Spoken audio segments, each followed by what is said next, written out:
ساز طرب از آن حافظی خوش آواز و اندل واحد ساره درخشان استری دو تاجگ عثمان جان حیدر در خدمت یکی ما و شما بنده های خدا هنوه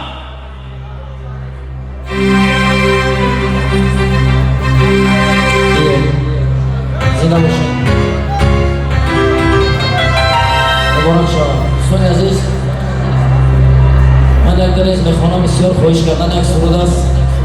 ابروی کش بعد یمی ریزو برای سید جعفر جان برای میمانو که هستن اینجا حضور دارم پیشکش شما میگردم زنده باشین یک قرصک از تای دل بزنیم برای دوماد عروس همه کسا زنده باشین مبارک شد پروردگار انا رو خوشبختی را با که مدار نصیب دارم زنده باشین یک وقت قرآن یک وقت نصیب دارم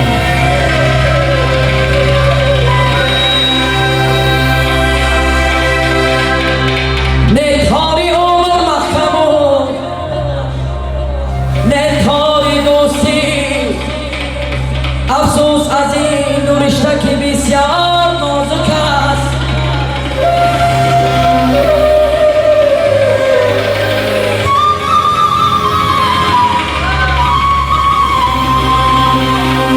برای آدمیت سه نشانه نکو فرزند نکو بنیاد خانه درخت را محاصیل پروریدن بماند سه نشانه جاویدانه حضرت شاه فریاد شود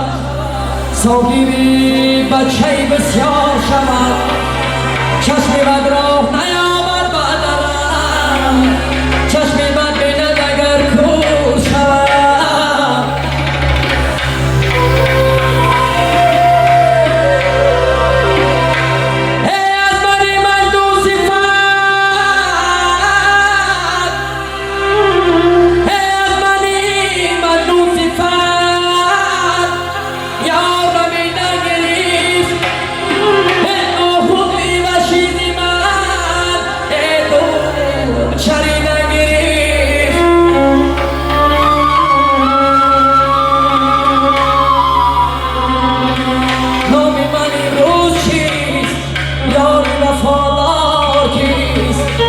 از هر کیمان یک نشانه آه از دنیا رفتن گرفت خداوند پروردگار همه وقت بر ما دوستان عزیز این بزرگان که گذشتن یاد کنید این مصرع به خاطر پدر سید جعفر جان اکه فراد خداوند شما کنند بالای شریف ما خداوند جاشون جنت کند از آنهای قدر نشان مانده از فرزندان بنگ بناموس زنده باشین شما بسرعه برای پدر میخوانم بعد نصیب باشین منم سورده که گفتیم میخوانم آمده زنده باشین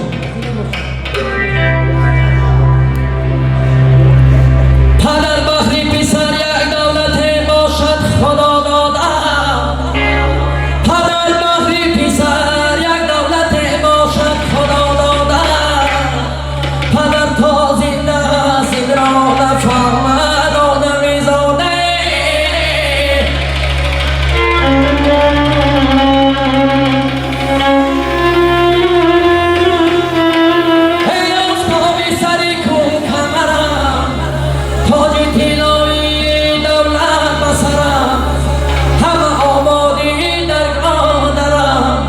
پدرم